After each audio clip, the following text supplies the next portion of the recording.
मत है कि शारदीय नवरात्रि के तीसरे दिन श्रद्धा भाव से मां चंद्रघंटा की उपासना करने से साधक की सभी मनोकामनाएं यथाशीघ्र पूर्ण होती हैं। साथ ही घर में सुख समृद्धि और खुशहाली आती है। अगर आप भी मां चंद्रघंटा की कृपा के भागी बनना चाहते हैं तो विधि पूर्वक मां की पूजा उपासना करें। साथ ही पूजा के समय व्रत कथा का पाठ अवश्य करें। शारदीय नवरात्रि के तीसरे दिन मां चंद्रघंटा की पूजा अर्चना की जाती है। साथ ही उनके निमित्त व्रत उपवास रखा जाता है। सनातन शास्त्रों में निहित है कि मां ममता की सागर है। उनकी महिमा निराली है। अपने भक्तों का उद्धार करती है और दुष्टों का संहार करती है। धार्मिक मत है कि शारदीय नवरात्रि के तीसरे दिन श्रद्धा भाव से मां चंद्रघंटा की उपासना करने से साधक की सभी मनोकामनाएं यथाशीघ्र पूर्ण होती हैं। साथ ही घर में सुख समृद्धि और खुशहाली आती है। अगर आप भी मां चंद्रघंटा की कृपा के भागी बनना चाहते हैं तो विधि पूर्वक मां की पूजा उपासना करें। साथ ही पूजा के समय व्रत कथा का पाठ अवश्य करें। तो आइए जानते हैं व्रत कथा। चिरकाल में महिषासुर नामक असुर का आतंक बढ़ गया था।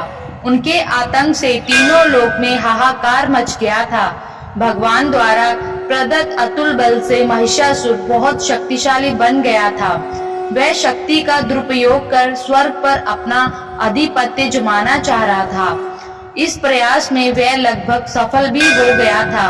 उस समय स्वर्ग के देवता भयभीत हो उठे।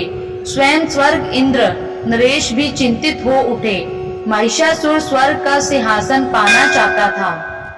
उस समय सभी देवता ब्रह्मा जी के पास गए और उनसे सहायता मांगी।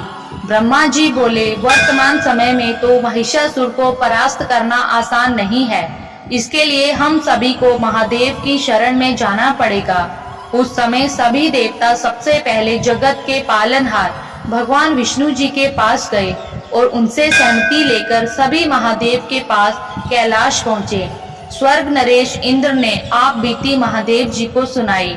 स्वर्ग नरेश इंद्र की बात सुन महादेव क्रोधित होकर बोले, महिषासुर अपने बल का गलत तरीके से प्रयोग कर रहा है। इसके लिए उसे अवश्य दंड मिलेगा। उस समय भगवान विष्णु और ब्रह्मा जी भी क्रोधित हो उठे और उनके क्रोध से एक तेज प्रकट हुई। यह तेज यानी ऊर्जा उनके मुख से प्रकट हुई। इसी ऊर्जा से एक देवी प्रकट हुई। उस समय भगवान शिव ने देवी माँ को अपना त्रिशूल दिया। भगवान विष्णु ने अपना सुदर्शन चक्र दिया।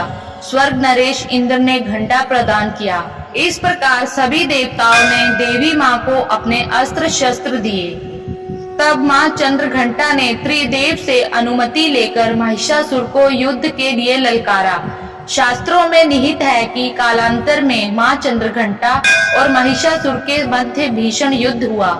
इस युद्ध में माँ के प्रहार के सामने महिषासुर टिक ना सका। उस समय महिषासुर का वध कर माँ ने तीनों लोकों की रक्षा की। तीनों लोकों में माँ के जयकारे गूंजने लगे। कालांतर से माँ चंद्रघंटा की पूजा उपासना की जाती है। माँ अपने भक्तों के सभी दुख हर लेती है। साथ ही सुख समृद्धि और शांति प्रदान करती है।